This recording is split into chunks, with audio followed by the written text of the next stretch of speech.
एक और स्टॉक जो एक्शन में है और उसका नाम है डिक्सन टेक। क्या वजह है डिक्सन टेक में आज इतनी तेजी है? नुपुर तैयार है सारी डिटेल्स लेकर। नुपुर बताइए। बिल्कुल सर, डैम कैपिटल की रिपोर्ट आई है, 6,000 रुपए का लक्ष्य दिया है स्टॉक पे। बाई की रेटिंग और काफी पॉजिटिव है इस स्टॉक को लेकर। इनफैक्ट ये जो पूरी इंडस्ट्री इलेक्ट्रॉनिक मैन्युफैक्चरिंग सर्विसेज हमने देखा है कि पिछले कुछ समय में बड़े ब्रोकरेज हाउस की तरफ से इंडस्ट्री को लेकर पॉजिटिव रिपोर्ट्स आती हुई दिखी है। और आज डैम कैपिटल ने भी स्टॉक पे बड़ा लक्ष्य दिया। उनका कहना है कि मोबाइल फोन में जो ग्रोथ हम देख रहे हैं, इस सेगमेंट में जो ग्रोथ होगी वो कंपनी के लिए काफी स्ट्रॉन्ग रहने वाली आने वाले क्वार्टर्स में। इनफैक्ट उनका यह अनुमान है कि इस साल स्मार्टफोन के जो वॉल्यूम्स है वो 3.5 करोड़ रह सकते हैं। इनफैक्ट उनका ये भी कहना है कि आने वाले 3 सालों में मोबाइल सेगमेंट से जो कंपनी की आय आती है, जो इलेक्ट्रॉनिक मैन्युफैक्चरिंग सेगमेंट है कंपनी का, करीबन 40% की आय आती है, वो 70% से कंपाउंडेड ग्रो हो सकता है आने वाले 3 सालों में। आईडी हार्डवेयर की जो PLI स्कीम है, कंपनी ने उसमें पार्टिसिपेट किया था, तो इसके चलते भी उनको एक बेनिफिट आने वाले क्वार्टर्स में मिलेगा। उनका ये भी अनुमान है कि लैपटॉप का जो सेगमेंट है उसमें एक बड़ा क्लाइंट डिक्सन को आने वाले क्वार्टर्स में मिल सकता है। यहाँ पे उम्मीद पूरी है कि एक बड़ा क्लाइंट यहाँ पे आ सकता है। तो मोबाइल, लैपटॉप्स, इलेक्ट्रॉनिक मैन्युफैक्चरिंग और साथ ही साथ बाकी के जो सेगमेंट्स हैं, सारे ही सेगमेंट में डैम कैपिटल का कहना है कि ग्रो करते हुए दिखेंगे। इनफैक्ट इसलिए उन्होंने बाई की रेटिंग दी है और जो लक्ष्य दिया है वो 6,000 का दिया है। आज जेफरीज की तरफ से भी स्टॉक पे रेटिंग आई है, होल्ड की रेटिंग को मेंटेन किया है। उनका जो लक्ष्य है 5,050 का है, वो भी इस इंडस्ट्री को लेकर पॉजिटिव है। तो मोबाइल सेगमेंट कंपनी का अच्छा कर रहा है, बड़ा क्लाइंट आने की उम्मीद है। आने वाले 3 सालों में मोबाइल सेगमेंट से 70% की कंपाउंडेड ग्रोथ लेकर डैम कैपिटल चल रहा है, इसीलिए इतना बड़ा 6,000 रुपए का लक्ष्य स्टॉक पे दिया है। 6,000 का लक्ष्य इन्होंने दिया, यहाँ पर बड़ा है।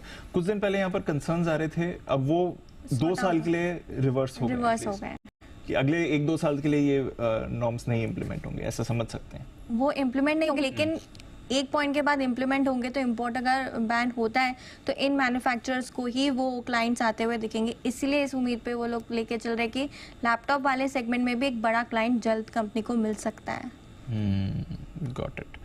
चोपड़ा साहब, राय, डिक्सन टेक पर अंबर एंटरप्राइजेस, केन्स टेक्नोलॉजी पूरे सेक्टर के लिए इन अ वे एक अच्छी खबर आ रही है। जो इलेक्ट्रॉनिक इंपोर्ट्स पर रेस्ट्रिक्शंस लगने वाली थी वो अब 2 साल के लिए एक्सटेंड हो रही है, क्योंकि इंडस्ट्री हमारी रेडी नहीं है इंडिया की डिमांड मीट करने के लिए। दीप, बहुत अच्छी खबर है। मैं ये कहूँगा कि अगर भारत पूरी तरीके से आत्मनिर्भर बनना चाहता है तो इलेक्ट्रॉनिक्स, हम लोग जनरली तेल और सोने की तरफ देखते हैं जब इंपोर्ट बिल की बात होती है या करंट अकाउंट डेफिसिट की बात होती है, मगर ये मैं कहीं डेटा पढ़ रहा था कि जो इलेक्ट्रॉनिक्स हैं उसकी भी बहुत ज़बरदस्त आयात किया जाता है, उसको इंपोर्ट किया जाता है।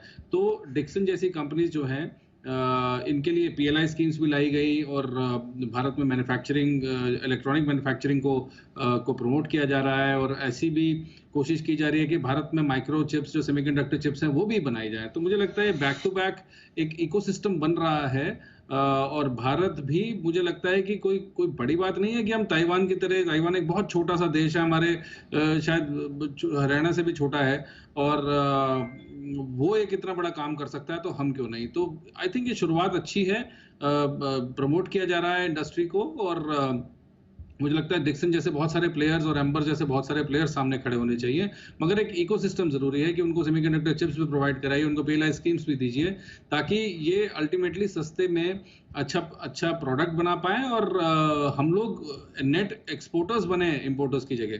तो मेड इन इंडिया टैग जो है उसमें एक अच्छा प्रीमियम आना शुरू हो, क्योंकि अभी तक वो प्रीमियम एग्जिस्ट नहीं करता कुछ चीज़ों को छोड़ के।